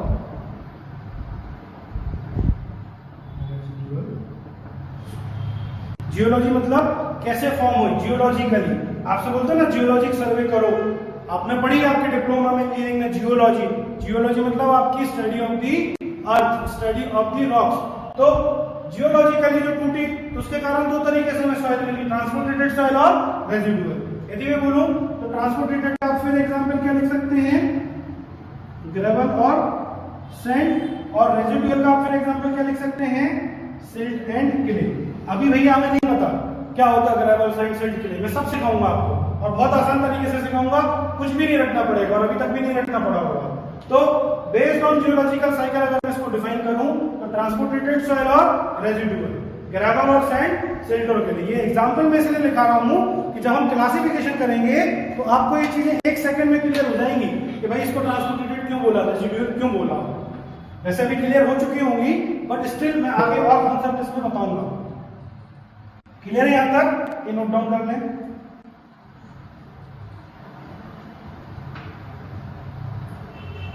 तीसरा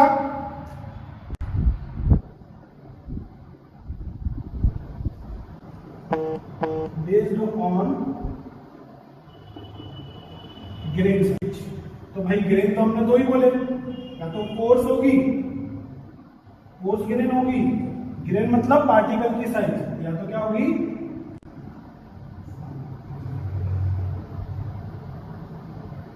मैं ग्रेन समझा देता हूं डिप्लोमा वाले को। भैया ग्रेन मतलब ये पार्टिकल है ना, इसकी साइज को हम क्या बोल रहे हैं टेक्निकल भाषा में, ग्रेन। गेहूं खरीदते हो ना, इसको भी ग्रेन बोलते हो क्योंकि इसकी कुछ साइज है पार्टिकल की। तो कोर्स मतलब बड़े साइज के पार्टिकल, और फाइन मतलब छोटे साइज के पार्टिकल। तो हमने बात करी बेस्ड ऑन ग्रेन, तो कोर्स ग्रेन और fine grain. Again coarse grain में हमने एग्जांपल क्या लिया था अभी, ग्रेवल एंड सैंड, और फाइन ग्रेन में क्या लिया था, सिल्ट एंड क्ले। दोस्त मैंने आपको जो लिखा दिया ना, जब आप एग्जाम दोगे या ऑब्जेक्टिव क्वेश्चन प्रैक्टिस करोगे ना, तब आपको ये चीजें समझ में आएंगी कि सर ने इतने कम चीज में ये क्या समझा दिया। बेटा ये जो मैं आपको बता रहा हूँ ना, आपका डायरेक्ट क्वेश्चन आता है व्यापम में, transported soil is based on the grain size, और ऑप्शन आ गया कोर्स ग्रेन, फाइन ग्रेन या एक्सेट्रा कुछ भी। तो ये जो चीजें है ना आपको ग्रेवल, सैंड, सिल्ट, क्ले, उस समय कंफ्यूज नहीं करेंगे कि क्या टिक करूं मैं, जो व्यापक में बहुत होता है। तो based on grain size course grain, fine grain मतलब या तो बड़े पार्टिकल या छोटे पार्टिकल, कोर्स ग्रेन मतलब ग्रेवल और सैंड, और fine grain again silt and clay. अभी हमें नहीं पता क्या होता है ग्रेवल, सैंड, सिल्ट, क्ले, ये सब मैं आपको डिफाइन कराऊंगा आगे के लेक्चर्स में।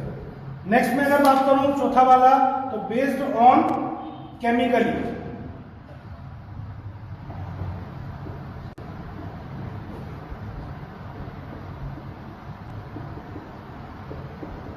Based on chemical. तो दोस्त दो तरीके के केमिकल होते हैं, एक ऑर्गेनिक, जो केमिकल बनते हैं वो दो तरीके से बनते हैं, ऑर्गेनिक एंड इनऑर्गेनिक,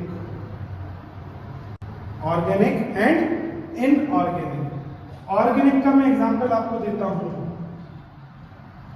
क्लियर, और इनऑर्गेनिक का मैं आपको एग्जांपल देता हूं ग्रेवल, सैंड और सिल्ट। अब बोले सर ये ऑर्गेनिक क्या और इनऑर्गेनिक क्या, तो आप इतनी सी बात समझिए, ऐसे सॉइल जो बहुत कम लोड ले सके, जो बहुत ज्यादा कम फोर्स बियर कर सके एज कंपेयर टू इनऑर्गेनिक, ऐसी सॉइल को हम बोलेंगे ऑर्गेनिक सॉइल। और ऐसी सॉइल जो ऑर्गेनिक के कंपैरिजन में ज्यादा लोड ले सके, ज्यादा फोर्स ले सके, दैट इज कॉल्ड इनऑर्गेनिक। अब इसके केमिकल एजेंट क्या है, ऑर्गेनिक कैसे बनती है, इनऑर्गेनिक।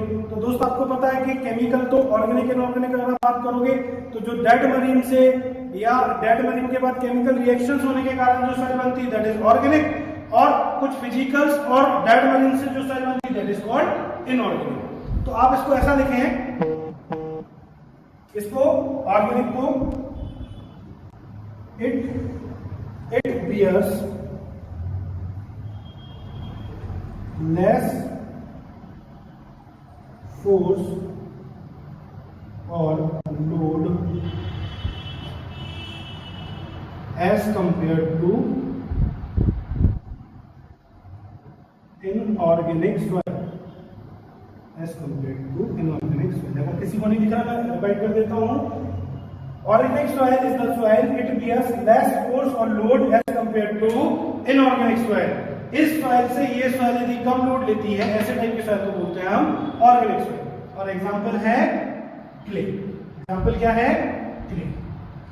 यदि मैं बात करूं इनऑर्गेनिक की, तो इसमें लिखिए इट बियर्स, इनऑर्गेनिक में लिखिए it bears more force, it bears more force as compare to, it bears more force as compare to organic soil, more force as compare to organic soil. इसका example है gravel, sand and silt. तो दोस्त अगर आपसे question पूछता है exam में organic soil तो मतलब क्ले, इनऑर्गेनिक सॉइल मतलब gravel, sand and silt. Clear है बात। अब ये क्या होता है ग्रेवल, सैंड, सिल्ट, क्ले में नहीं पता, तो मैं आगे आपको डिफाइन करूंगा। यहाँ पर मुझे नाम पता है कि ये भैया ग्रेवल है, ये सैंड है, ये सिल्ट है, या कोर्स मतलब बड़े पार्टिकल और फाइन मतलब छोटे पार्टिकल। यहाँ तक क्लियर है। तो एक 100 रुपए का नोट चिपकाइए जल्दी से, और वो नोट क्या है, organic soil, organic soil have less bearing capacity, organic soil have less bearing capacity और strength, organic soil have less bearing capacity और strength as compare to inorganic soil, as compare to inorganic soil. Clear है। चलिए last हम कर लेते हैं, एक आपका लास्ट जो है वो कर लेते हैं, और फिफ्थ जो है आपका वो है based on hidden forces in soil. Hidden forces मतलब हिडन जो दिखते नहीं हैं पर काम कर रहे हैं।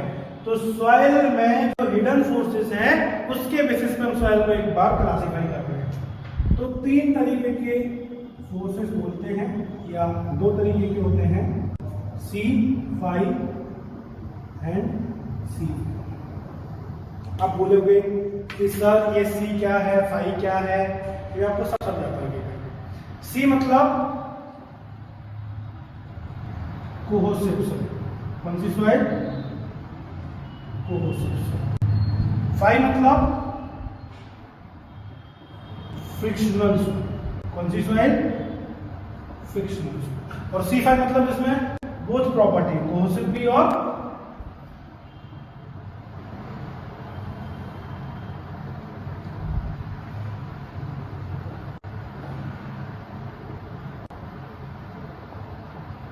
कोहोसिव भी हो और फ्रिक्शनल भी हो। अब मैं आपको समझाता हूं कोहोसिव का अगर एक वर्ड में और बोलूं तो बाइंडिंग। क्या बोलोगे? बाइंडिंग। क्या बोल सकते हो? Binding property of soil. और यदि मैं बात करूं आपसे फ्रिक्शनल की तो मैं आपको समझाऊंगा। आप एक चीज समझिए, दो सॉइल के पार्टिकल्स हैं, अगर ये आपस में बाइंड हो गए, चिपक गए, ऐसे टाइप के फोर्स को हम क्या बोलेंगे? सी फोर्स। अंदरूनी फोर्सेस के कारण दो पार्टिकल्स आपस में चिपक गए और बाइंड हो गए, ऐसे टाइप के सॉइल को हम क्या बोलेंगे? सी फोर्स। और ऐसे फोर्स को हम क्या बोल रहे हैं? कोहेसिव सॉइल और बाइंडिंग सॉइल। और ऐसी प्रॉपर्टी को हम क्या बोल रहे हैं? Binding property. क्या बोल रहे हैं? Binding property. Example clay and समझना। ऐसी टाइप की सॉइल जब हमने उसको हाथों में लिया और दो हाथों के बीच में रब किया और रब करने के बाद एक इंटरनल फ्रिक्शन मतलब कुछ फ्रिक्शन क्रिएट हुआ, अब ये कैसे होगा? तो दोस्त ये पार्टिकल्स हैं फॉर एग्जांपल सॉइल के, तो एक पार्टिकल दूसरे पार्टिकल से एक एंगल बनाएगा, उस एंगल को हम क्या बोल रहे हैं? फाई। जैसे ये हैं आपके पार्टिकल्स, ठीक है, तो एक पार्टिकल दूसरे पार्टिकल के साथ एक एंगल बना रहा है, उसको हम बोल रहे हैं फाई। तो phi is the angle of internal friction between one particle to second particle. एक पार्टिकल से दूसरे पार्टिकल के बीच में जो एक एंगल बन रहा है, लिटिल बिट एंगल बन रहा है, दैट इज कॉल्ड फाई। और उस फाई को बोल रहे हैं the angle of internal friction. मतलब उसमें कोई सी फोर्स नहीं है कि वो चिपक जाए, उसमें एक पार्टिकल दूसरे पार्टिकल से कुछ एंगल बना रहा है, मिनिमम एंगल, उस एंगल को हम बोल रहे हैं एंगल ऑफ इंटरनल फ्रिक्शन। और जब हम दो हाथों के बीच में उसको रब कर रहे हैं तो वो चिपक नहीं रही है। तो ऐसी टाइप के सॉइल को क्या बोलेंगे? Phi soil. क्या बोलोगे? Phi soil. एग्जांपल बता दूं, ग्रेवल सैंड। अब मैं आपको बता दूं कैसे। आप कभी भी फील्ड पे गए होगे या जाओगे तो आप रेती इस्तेमाल करते हो, सैंड या ग्रेवल। आप उसको हाथ में लेना, हाथ में लेने के बाद उसको आप रब करना, तो आप देखोगे आपस में चिपक नहीं रही है कुछ। उसमें आप जब हाथ लगोगे तो आपको फ्रिक्शन फील होगा, क्रिएट होगा, मतलब वो आपस में बाइंड नहीं हो रही है, सब क्या कर रही है? फ्रिक्शन क्रिएट कर रही है। वो जो फ्रिक्शन क्रिएट कर रही है इस फाई एंगल से कर रही है। तो ऐसे टाइप के सॉइल को हम क्या बोलेंगे? Phi soil. क्या बोलेंगे हम आज से? Phi soil. और हम क्या बोलेंगे? Frictional soil. क्या बोलोगे? Frictional soil. और उस एंगल को क्या बोलोगे? Angle of internal friction. और एग्जांपल ग्रेवल और सैंड। अब मैं बात करता हूं सी फोर्स। सी फोर्स मैंने बोला ऐसा टाइप का फोर्स जिसके कारण आपकी सॉइल क्या हो रही? बाइंड हो रही हो, चिपक रही हो, that force is called C force. तो भैया जब आप कभी भी क्ले और सिल्ट, मतलब आपने बचपन में जब देखा होगा, आपने एक लोई बनाई होगी घर पे, जब खिड़कियां लगती थी कांच की तो उसमें क्ले आपको देखने के लिए मिलती थी। मतलब क्ले मतलब फाइन पार्टिकल्स, क्ले मतलब 2 माइक्रोन से छोटे पार्टिकल्स, जैसे पार्टिकल्स बहुत ज्यादा फाइन। तो उसको जब कभी भी आप दो हाथों के बीच में रब करोगे या वाटर से कांटेक्ट करोगे तो वो कैसा हो जाएगा? बाइंड हो जाएगा, चिपक जाएगा।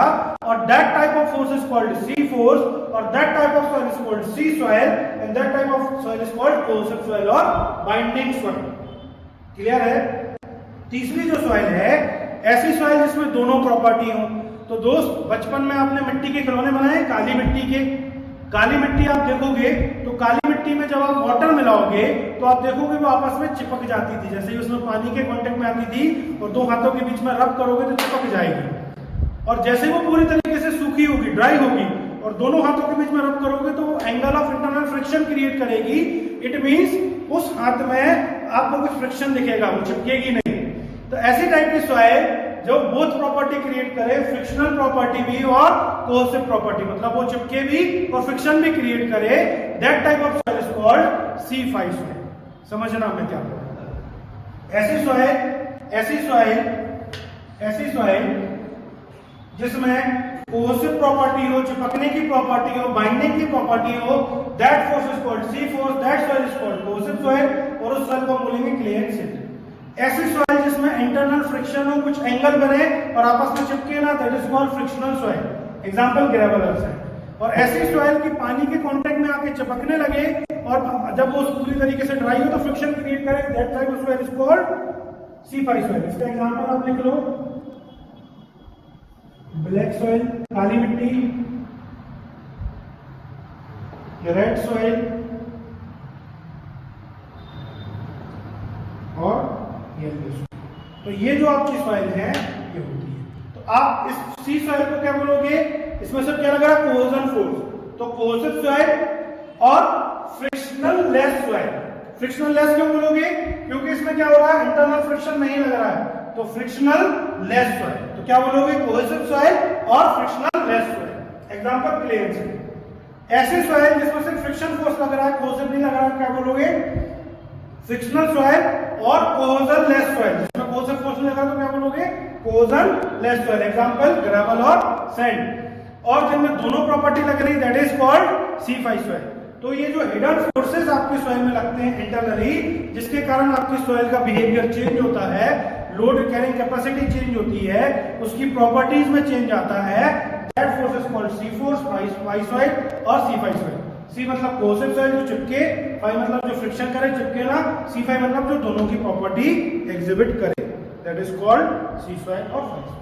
तो आप ये चाहें तो लिख लें, नोट्स आपको इसके मिल जाएंगे। यहां तक क्लियर है बात, कोई डाउट तो नहीं है? तो आज दोस्त पहला दिन था, अपनी क्लास अपन यहीं समाप्त कर रहे हैं, फर्स्ट डे था। थोड़ा सा हम डिले हो गए क्लास लेने में, टेक्निकल इशू आ रहे हैं। 2-3-4 दिन में ये सारे सेटअप चीज सही हो जाएंगे। तो जो अपनी टाइमिंग है 10 से 2:30 वही चलेगा। अभी अगर 10-12 मिनट या 15 मिनट लेट होती भी है क्लासेस, तो आपके पास ऐप के थ्रू डायरेक्ट नोटिफिकेशन आ जाएगा कि ये क्लास स्टार्ट होने वाली है आफ्टर 5 मिनट या 10 मिनट, तो आप रेडी रहें।